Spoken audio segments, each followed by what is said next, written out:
Не мога да разбера защо повечето видеа в българския YouTube са от типа на казвам да на всичко за 24 часа. Ям само един цвят храна за 24 часа. Играем на криница в мола. Започнах правим война с баба ми, като изчупих слуховото апаратче. Да, сега такъв тип видеа са, нали, много оригинални, изобщо не са скрипнати, изобщо не са правени с цел да привлекат внимание. Не, изобщо. Сега тук има два вида контент креатора, Family Friendly и Not Family Friendly.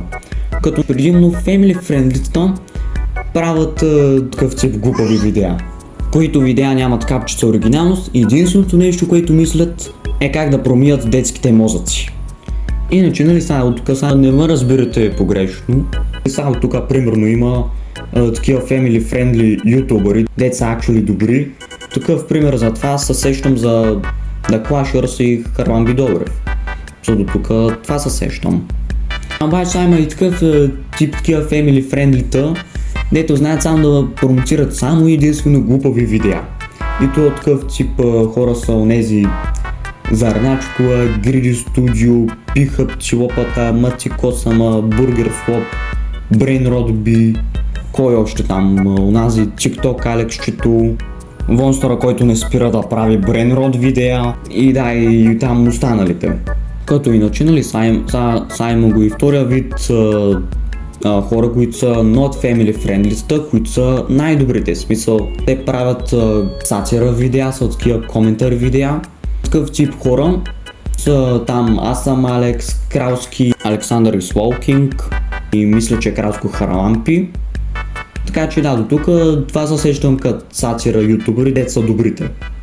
Иначе ли са, естествено няма как в YouTube да се гледа само единствено видеа, дето да те учат на някакви неща, там да те учат на някакви факти и така нататък. Нали, сега това няма как, все пак сега трябва да има някакви такива видеа, дето да са правени просто да те забавляват. А обаче сега не е нормално единственото нещо, дето да се гледа в българския YouTube са само 24 часа видеа и пранк войни. Защото само това се гледа в YouTube.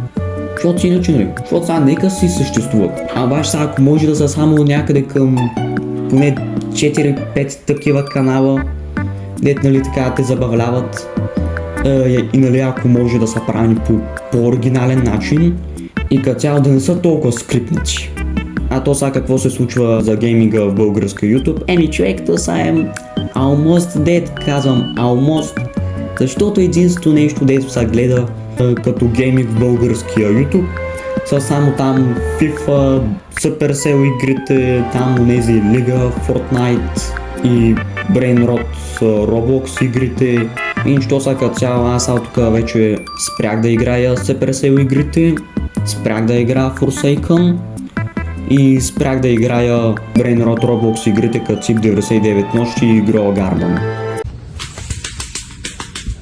Тук като цяло моя план от тук е да изчакам или Blockbound да излезне, или Byte by Night да излезне. А през това време какво играх на Roblox?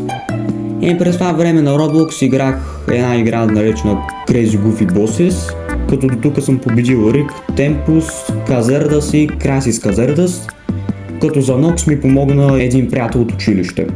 И още другото нещо от тук, където не мога да разберам, е защо хората са станали толкова тънкобидния човек. Значи, от тук да кажа нещо саркастично, те па си помисля, че оговоря наистина. Да кажа нещо така на базик на шега, те па на момента си помислят, че тук все едно, че говоря някакви ужасни неща. Или другото нещо, както тук най-често се случва, от тук примерно ти коментираш някакъв ютубър, който примерно прави очевидно някакви глупости. От тук примерно първо ще разкажа за Griddy Studio. Кобито реши да реагира на Griddy Studio. Кобито каза мнение, което на Griddy Studio очевидно не им се харесва и какво направиха Griddy Studio. Вместо Griddy Studio да поговорят като нормални хора, така да се поговорят и накрая Griddy Studio да си вземат някаква поука и да не се държат като някакви сопле пред камера. Griddy Studio какво направиха? Griddy Studio решиха да сложат 2 копирайт страйка на Кобито, като му слагат канала, като риск от изтриване. И да, и другото, дето още не ми харесва от тука, че това, че медиите, смисъл там онези новините медии, които решават да защитават унези family friendly-та, дето не са добрите.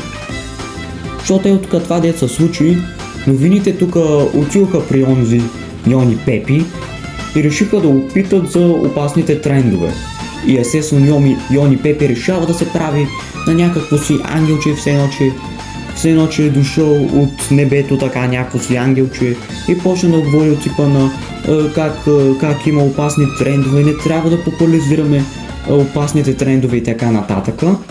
Добре, да, обаче то пак Йони Пепи е човек известен с това, че прави Pornhub видеа с онази бялата стая, като включва онзи Иван, който е кученцето на Зарначкова, и като естествено като той почна да популяризира Димов, пък Димов известен с неговите балони. Мисля, това не харесва на медиите, когато интервюират известни личности. Те от тук сякаш се опитват да направят, те от тук представят лошите ютубери като добри, а добрите ютубери ги представят като лоши. И другото нещо, което не мога да разбера от тук е защо хората, дето правят реакшн видеа, трябва да използват онази червена стрелка. Смисъл е, бро, какво трябва да използват тази червена стрелка? Какво толкова им допринася, като се сложат на тъмнела на видеото? И да, и това де съм забелязал, че хората, дето използват тази червена стрелка до тук, съм видял, че Пресли, The Sons TV и онази лисицата използват тази тяхна любима червена стрелка. Само тук не ги хейтя, ама човек, защо използва тази червена стрелка? Смисъл, тази червена стрелка е в почти всяко тяхно видео. Толкова ли не може да направят тъмнела без да използват тази червена стрелка? Сякаш ако не използват тази червена стрелка, сякаш нещо ще се случи, защото няма да се перформи достатъчно хубаво.